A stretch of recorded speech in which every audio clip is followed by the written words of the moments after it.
আমাদের পাশেই আছি, হৃদয়ের কাছাকাছি। জীবনের পথ সোজা নয়, আশা নিয়ে নিত্য বাঁচি।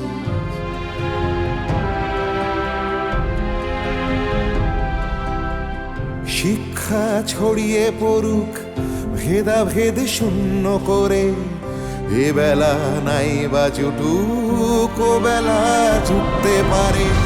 বিপ্লব আসছে দেখো নারী, তুমি পিছিয়ে জানি, জ্বলে ওঠো নিজের আলোয়, মুছে দাও দুঃখ গ্লানি।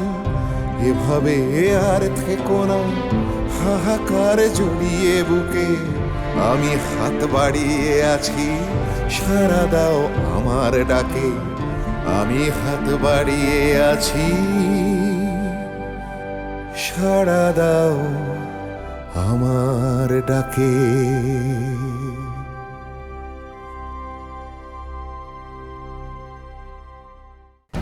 চাকরি চলে গেছে কেন? কি করে? বড় কর্তা যেন কিভাবে জানতে পেরেছেন আমার ছোট ভাই পুলিশে ধরা পড়েছে। তার ধারণা সুলতান স্বদেশী দলের সাথে যুক্ত, তাই তিনি আমাকে বরখাস্ত করেছেন। নাও, এবার হলো তো?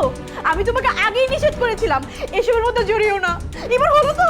তারপর নিজের মায়ের পেটের ভাইয়ের বিপদে আমি যাব না, চুপচাপ বসে থাকবো? তবে আর কি, এবার বুঝো ঠেলা, আমিও দেখে নেব তোমার মায়ের পেটের ভাই তোমার পেটের খাবার জোগায় নাকি। চুপ করো হামিদা, এসব আমার ভালো লাগছে না। তা ভালো লাগবে কেন? আমার কোনো কথাই তো তোমার কোনোদিন ভালো লাগেনি। এখন আমার কি হবে? আমার ছোট ছোট বাচ্চাদের নিয়ে রাস্তায় গিয়ে দাঁড়াতে হবে। হে আল্লাহ, এ কি সর্বনাশ হয়ে গেল আমার। তোমার নাকি কান্নাকি থামাবে? আমি তো আর মরে যাইনি, একটা কিছু নিশ্চয়ই জুটিয়ে যেতে পারবো। তোমার মরদ আমার জানা আছে, এবার নির্ঘাত আমার আব্বার কাছে তোমার হাত পাততে হবে। আমি মরে গেলেও তোমার আব্বার কাছে হাত পাতবো না, কথাটা মনে রেখো। তা না হলে যে আমার ছেলে মেয়েকে নিয়ে উপোস করে মরতে হবে, তা আমি নিশ্চিত জানি। আমার তোমাকে বলাই ভুল হয়েছে, না বললেই ভালো হতো। না বললে কি আমি জানতে পারতাম না? আমি কি কিছু বুঝি না? না, তুমি বোঝো না, বুঝলে আমাকে সাহস দিতে, ভরসা জোগাতে, আমার সঙ্গে ঝগড়া করতে না। দেখো মহিলা, আমি তোমার কাছে হাত জোর করে বলছি, আমার মন মেজাজ খুবই খারাপ। আমি তখন কতবার করে মানা করেছিলাম, আমার কথা শুনেছো? তুমি কি চুপ করবে? আমাকে কোনোদিন একটু শান্তি দেবে না? চাকরি চলে গেছে তো কি করবো? বই যাবো? তাহলে দাও, একটু বিষ এনে দাও, খেয়ে মরে যাই। মরবো? আমরা সবাই না খেয়ে মরবো, বিষের দরকার হবে না।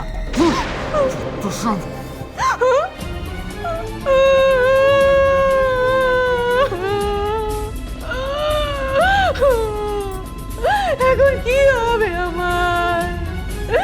এখন কি হবে আমার? এখন কি হবে আমার?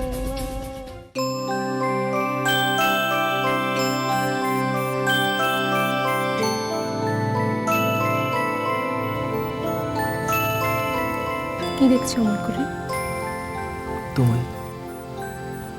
আমায়? কেন? আমার মনে হয় আগে কখনো দেখোনি।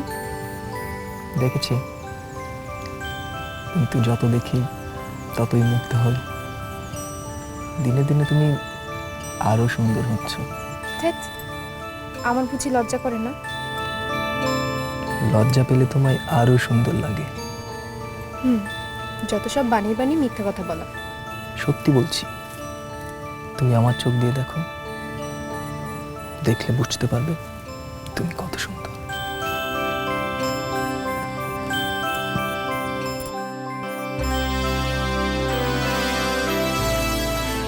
কিছু কি অনুভব করতে পারো? হৃৎপিণ্ডের শব্দ। সেখানে তোমার নাম বারবার উচ্চারিত হচ্ছে, গুলবদন গুলবদন। গুল, এই গুল, এই গুল, গুল, গুল দাঁড়াও।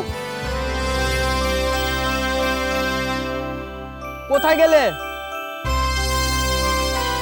গুল, গুল, আমি এখানে, আমাকে খোঁজো, এই তো আমি। গুল,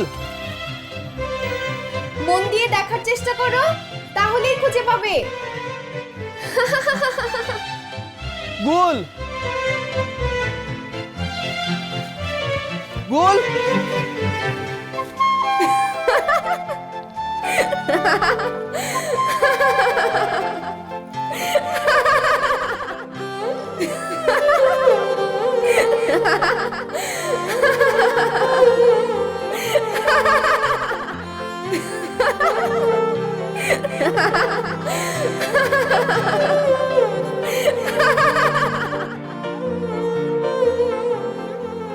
এত তাড়াতাড়ি হার মেনে নিলে মিজান? এই তো আমি এসে গেছি। চোখ খোলো মিজান, দেখো।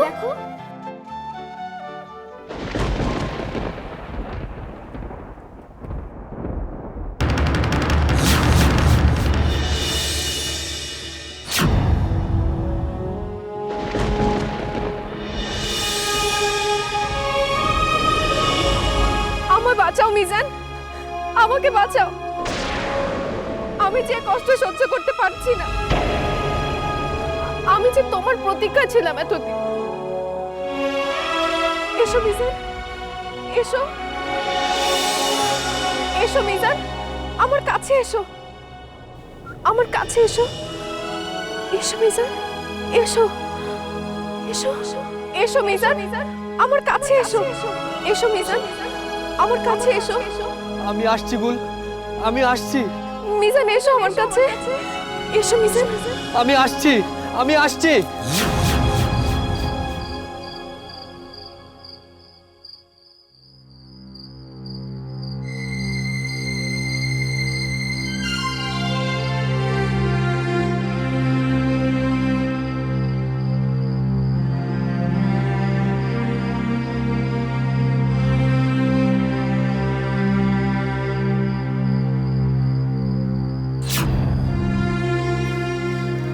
আমি কি স্বপ্ন দেখলাম?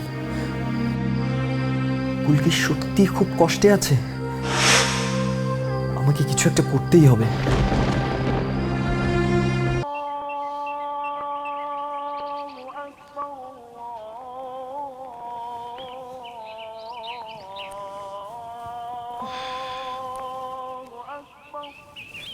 কিরে গোল, এত তাড়াতাড়ি উঠে পড়লি যে? ফজরের আজান পড়লো, নামাজটা পড়ি। ও, নামাজ পড়তে বাধা দিতে নেই, কিন্তু এই অসুস্থ শরীর নিয়ে তো আমি পারবো চাচি। আচ্ছা ঠিক আছে, চল আমিও যাই, হাতে হাতে বাসি কাজটা ছেড়ে ফেলে গিয়ে।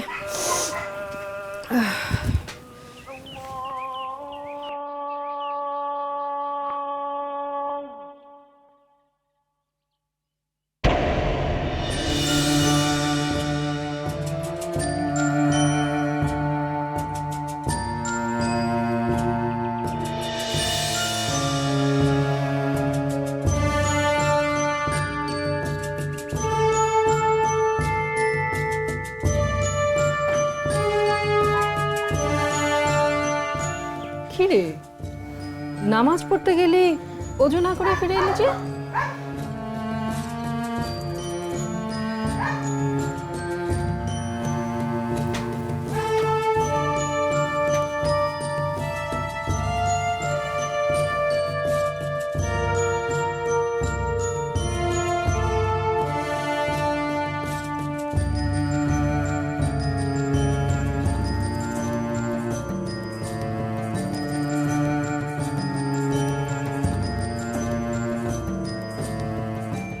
কি ব্যাপার মিজান, তুমি এভাবে এখানে বসে আছো? রাতে ঘুমোওনি?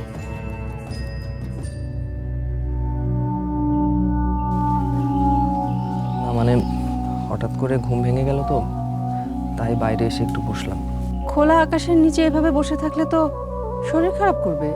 বেশিক্ষণ হয়নি, একটু আগে এলাম। এখানে আর বসে থেকো না, সবাই ঘুম থেকে উঠে দেখলে কি মনে করবে বলো তো? যাও ভেতরে যাও।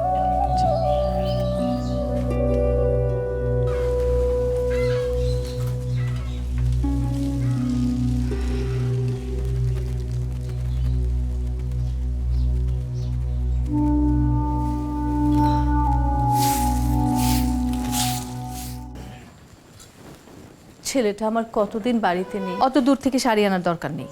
তুমি এত অধৈর্য হয়ে পড়েছে কেন? সেলিম তো গেছে মিজানের সংবাদ আনতে, পারলে ও সঙ্গে করে নিয়ে আসবে। সেই আশাই তো প্রহর গুনছি। সেলিম যে কবে আসবে কে জানে। তুমি সব ব্যাপারে অধৈর্য। টাঙ্গাইল কি খুব কাছে? ও যাবে, যে আবার ফিরে আসবে, সময় লাগবে না? তাছাড়া 2-4 দিন না থেকে তো আর আসতে দেবে না। শতক আত্মীয় বাড়িতে গেছে। কি যেন আমার খুব ভয় করছে, ছেলেটার খোঁজ না পাওয়া অবধি আমার যেন কেমন অস্থির লাগছে। বুবু, বুবু, সেলিম, আরে নিশ্চয় মিজান এসছে। দুলাভাই, কই মিজান, কই মিজান, মিজান, কি রে মিজান এলো না? মিজানের খবর কি?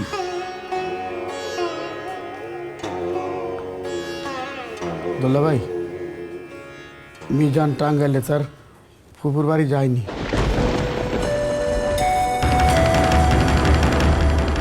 আমার কাছে এই সংবাদ শুনে তারা মহা দুশ্চিন্তায় পড়ে গেছে, আর আমাকে বলেছে ওরা নাকি কয়েক বছর মিজানকে দেখেইনি। মিজান তার ফুফু বাড়িতে যায়নি? না দোলা ভাই, তারা আমার কাছে এই সংবাদ শুনে খুবই দুশ্চিন্তায় পড়ে গেছে, আর বলেছে মিজান যদি ফিরে আসে তাদেরকে যেন এই সংবাদটা শোনানো হয়। তাহলে কি হবে এখন? কোথায় গেছে আমার ছেলেটা? যে ছেলেটা কোনোদিন এক রাত বাড়ির বাইরে থাকেনি, সে এখন কোথায় আছে, কি করছে? কেঁদো না, চুপ করো, আল্লাহর উপর ভরসা রাখো। ঠান্ডা মাথায় ভেবে ভাবে ব্যাপারটা নিয়ে কি করা যায়।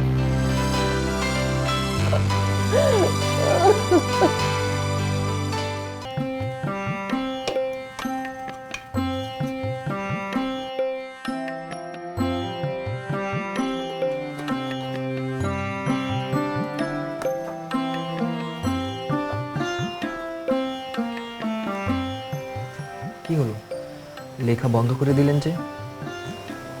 আর লিখবেন না? এখন আর কিছুতেই লেখা আসছে না, আমি জানি, আবার পরে হবে। তাহলে একটু বিশ্রাম নিয়ে নিন। কদিন ধরে শরীরের উপর দিয়ে তো আর কম ধকল যাচ্ছে না। হ্যাঁ, তুমি বৌমার ওষুধপত্র কোনটা কখন খাওয়াতে হবে একটু দেখো। তুমি আছো বলেই আমার ভরসা। আপনি কোনো চিন্তা করবেন না আব্বা, আমি হীরা চাচি ও অন্তরাব্বুকে সব কিছু ভালোভাবে বুঝিয়ে দিয়েছি, তারা নিয়ম করে ওষুধ খাওয়াচ্ছে। না মিজান, এই সমস্ত বিলেতি ওষুধপত্র তাদের হাতে ছেড়ে দিলে চলবে না, তুমি নিজে একটু খেয়াল রেখো। রাখবো আব্বাজান, আপনি এসব নিয়ে একদম চিন্তা করবেন না। ভাবি ইতিমধ্যে অনেকখানি সুস্থ হয়ে উঠেছে। এই হচ্ছে বিদেশি ওষুধের চটক মিজান, রোগীকে চটজলদি সুস্থ করে তুলছে, আবার একটু এদিক ওদিক হলেই ক্ষতিও কম করছে না। অথচ দেখুন, আমাদের দেশ থেকেই তো এই দেশীয় গাছে গাছে নিয়ে জাহাজে ভর্তি করে ওদের দেশে গিয়ে এসব ওষুধ বানাচ্ছে। আর সে ওষুধ চড়া দামে কিনতে হচ্ছে এদেশের মানুষকে। বিলেতের মতো যন্ত্রপাতি আর আর্থিক সামর্থ্য এদেশের কোথায় যে এদেশে ওষুধ তৈরি হবে? তা ঠিক, ইংরেজিরা শুধু এই দেশটা শুষে নিতেই ব্যস্ত, এদেশের জন্য তো কিছুই করল না। না দেখুন, একেবারে যে করেনি তা ঠিক নয়, কিছু কিছু তো করেছে। ওসব লোক দেখানো মিজান, তাদের নিজেদের প্রয়োজনে। 2 কোটি নিয়ে 2 টাকা ফেরত দিলে ঋণ শোধ হয় না। কিন্তু এই যে বিলেতি ওষুধ খেয়ে ভাবি সুস্থ হলো, এরও তো একটা মূল্য আছে। আছে, অবশ্যই আছে, আর সে মূল্য দেশবাসীকে অনেক চড়া দামে চুকাতে হচ্ছে। মানে ঠিক বুঝলাম না। ওই বিলেতি ওষুধের জন্যে যে পরিমাণ টাকা গুণাগারি দিতে হলো তা তো তুমি নিজেই জানো মিজান। এদেশের কিছু মানুষকে শিক্ষিত করে তাদের চাকরি দিয়ে গোলাম বানিয়ে রেখেছে ইংরেজ সরকার, আর তাদের সহযোগিতায় চুষে খাচ্ছে পুরো দেশটা। আচ্ছা, আমরা বানাতে পারি না এরকম ওষুধ? কবিরাজি চিকিৎসা তো আদিম, এর থেকে তো অন্যান্য ওষুধ তৈরি হয়েছে। শুনেছি হিন্দু মুনি ঋষিরা নাকি পাহাড়ে ধ্যান করতো আর এই গাছগাছরা খেয়েই বেঁচে থাকতো। কোনো রোগ হলে এই গাছগাছরাই ব্যবহার করতো। তারা নাকি পাহাড় থেকে নেমে এসে সাধারণ মানুষদের এসব ভেষজ ঔষধের ব্যবহার শিখিয়েছে। হ্যাঁ, হিন্দু ধর্ম রামায়ণেও এরকম ঔষধি গাছের কথা উল্লেখ আছে। রামের ভাই লক্ষ্মণ যখন অসুস্থ হয় তখন পাহাড় থেকে ওই সঞ্জীবনী বটি এনে তাকে বাঁচানো হয়েছিল। তাই তো বলছি, আমরা কেন পারি না? আমরা যদি এরকম জীবনদায়ী ওষুধ বানাতে পারি, তাহলে তো আমাদের দেশবাসী অনেক কম টাকায় অনেক ভালো ওষুধ পাবে। সম্ভব, অবশ্যই সম্ভব, কিন্তু তার জন্য যে যন্ত্রপাতি দরকার তা পাবো কোত্থেকে? আমি অনেক দিন ধরে একটা গবেষণা করছি, যদি সার্থক হই তাহলে অনেক মানুষের উপকার হবে। অনেক দূর এগিয়েছি, আর কিছুটা বাকি। আমি আশাবাদী যে এই ওষুধ মানুষের জীবন বাঁচাবে। নিশ্চয়ই হবে আব্বা, নিশ্চয়ই হবে। আমি যদি এই কাজে আপনাকে কিছুটা হলেও সাহায্য করতে পারি, তাহলে নিজেকে ধন্য মনে করবো। নিশ্চয়ই মিজা, নিশ্চয়ই। তুমি এক কাজ করো তো, তুমি একটু গুলবদনের খোঁজ নিয়ে আসো তো, কেমন আছে? জি আব্বা।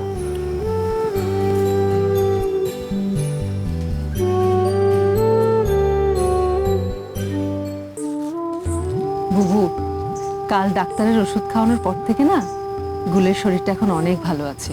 সকাল উঠে দেখলাম অজু করলো, নামাজ পড়লো।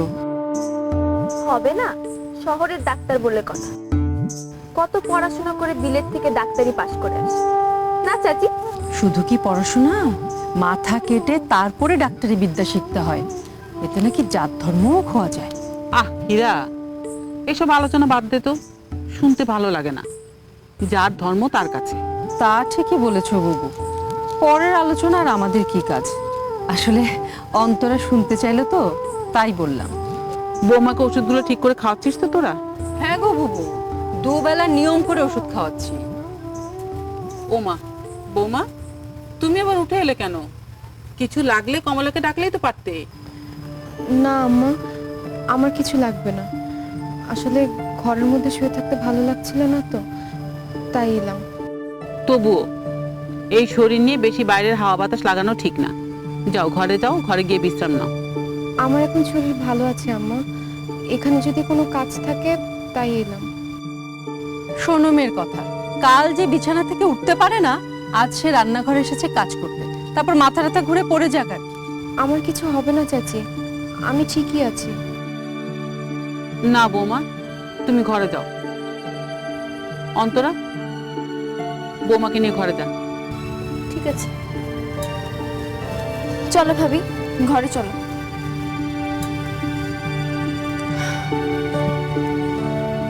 আসলে হয়েছে কি বুবু, ভুলটা খুবই কাজ পাগল মানুষ। কাজ ছাড়া থাকতে মনে হয় একদম ভালোই লাগে না। তাই বলে অসুস্থ শরীরের দিকে একটু খেয়াল করবে না? শুধু কাজ করলেই হবে? বুবু, এই হচ্ছে শহরের ডাক্তারের ওষুধ। একদিনেই দেখেছো রোগীকে কেমন দাঁড় করিয়ে দিয়েছে। আরে যে রোগী কিনা কাল সকালে বিছানা থেকে উঠতে পারে না, আর আজ কিনা সে রান্নাঘরে এসেছে রান্না করতে। তা ঠিক বলেছিস। শহরের ডাক্তারের ওষুধে জাদু আছে, আর এই জন্য মিজানের প্রতি আমাদের কৃতজ্ঞ থাকা উচিত। ওই তো দায়িত্ব নিয়ে শহর থেকে ডাক্তার নিয়ে এলো। তা যদি না হতো, তাহলে যে ভুলের কি হতো কে জানে। ছেলেটা খুবই ভালো ছেলে বুবু, বাড়ির সবার কথা কত ভাবে দেখেছো। ওর চোখ মুখের মধ্যে না কেমন একটা অদ্ভুত মায়া আছে, দেখেই মনে হয় একেবারে নিষ্পাপ নিপাট একটা ভদ্র ছেলে। কদিনের মধ্যে বাড়ির সবাইকে কেমন আপন করে ফেলেছে দেখো। এই জন্যই আমি ওর মধ্যে সন্তানের সুখ পাই। কিন্তু আমার যে খুব ভয় করে, সন্তানের সুখ যে আমার কপালে সয় না রে হীরা। আবার না জানি কোন অঘটন আমার জন্য অপেক্ষা করে আছে, কে জানে। চুপ করো তো বুবু, আমাদের কিচ্ছু হবে না।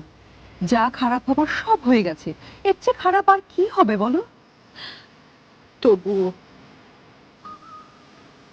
তোর কথা বিশ্বাস করতে আমার খুব ইচ্ছে করে, কিন্তু ঘর পোড়া গরু তো, সিঁদুরে মেঘ দেখলে ভয় করে। বাদ দাও তো ওসব কথা বুবু, গুল সুস্থ হয়েছে সেটাই সবচেয়ে বড় কথা। তাছাড়া মিজান তো এখনো আছে, ওর কথা মনে করে মন খারাপ করে কি লাভ। যাই, আমি গিয়ে দেখি গুলের কিছু লাগবে কি। সেই ভালো, তুই যা, গিয়ে একটু দেখে আয়। আর একটু চেষ্টা করিস কিছু খাওয়াতে পারিস কিনা। রান্না তো প্রায় হয়েই গেছে। আচ্ছা। ঠিক আছে বুবু।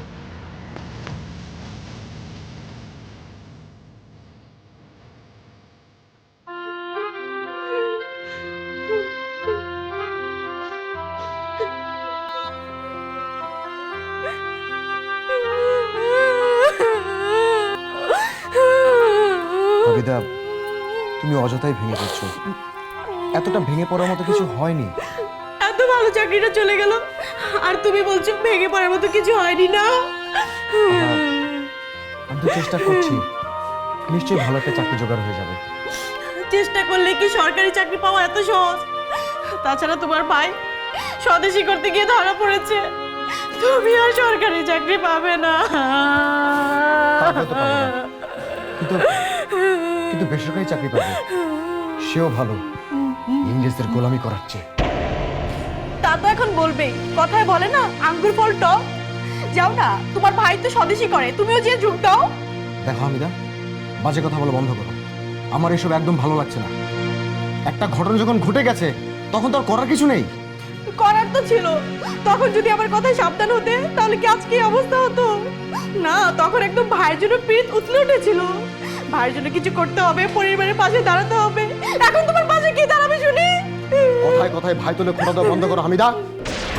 আমি কিছু বললেই খোঁটা দেওয়া? আমি কি কখনো নিজের কথা বলেছি? আমি তো শুধু আমার সন্তানের কথা ভাবি। তুমি কি কখনো সন্তানের কথা চিন্তা করো? আমি আমার সন্তানদের কথা ভাবিনি। না, ভাবনি। ভাবলে তুমি আজকে এত বড় ভুল পদক্ষেপ নিতে না। আমার মেয়েটা এত বড় স্কুলে পড়ে, তুমি এখন কি করে খরচ জোগাবে? ও নিয়ে তুমি চিন্তা করো না। আমি যেভাবেই হোক আমার ছেলে মেয়েদের লেখাপড়া আমি বন্ধ হতে দেবো না। আমার উপর ভরসা রাখো, আমি ঠিকই একটা কাজ জোগাড় করে নেব। এবার কিছু একটা মুখে দিয়ে নাও, কাল থেকে তো কিছুই খাওনি। এভাবে থাকলে তো তোমার শরীর খারাপ করবে। আমার খাওয়া নিয়ে তোমার ভাবতে হবে না, তুমি তোমার ছেলে মেয়েদের খাওয়ার কথা চিন্তা করো। কিছুদিনের মধ্যে যদি তুমি অন্য কাজ না পাও তাহলে তো আমাদেরকে পথে বসতে হবে। না, কোথাও বসতে হবে না। আমি একটা নতুন কাজ, একটা নতুন বাসার খোঁজ করছি। নতুন বাসা মানে? মানে হলো এই বাসা আমাদের কয়েকদিনের মধ্যে ছেড়ে দিতে হবে। কি? এই বাসা ছেড়ে দিতে হবে? যত বড় মুখ তত বড় কথা। আজ তোকে শেষই করে ফেলবো। হচ্ছে নাকি এখানে?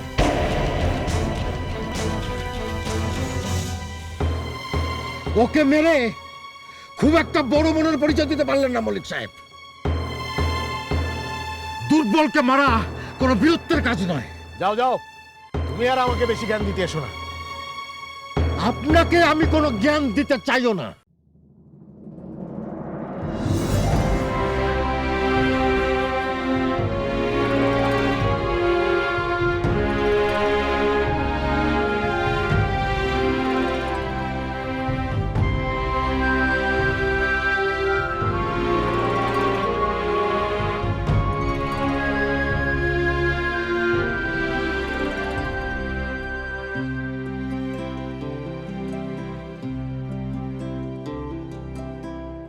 তোমাদের পাশেই আছি, হৃদয়ের কাছাকাছি।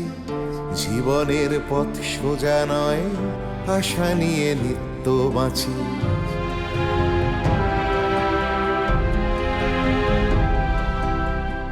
তোমাদের পাশেই আছি, হৃদয়ের কাছাকাছি।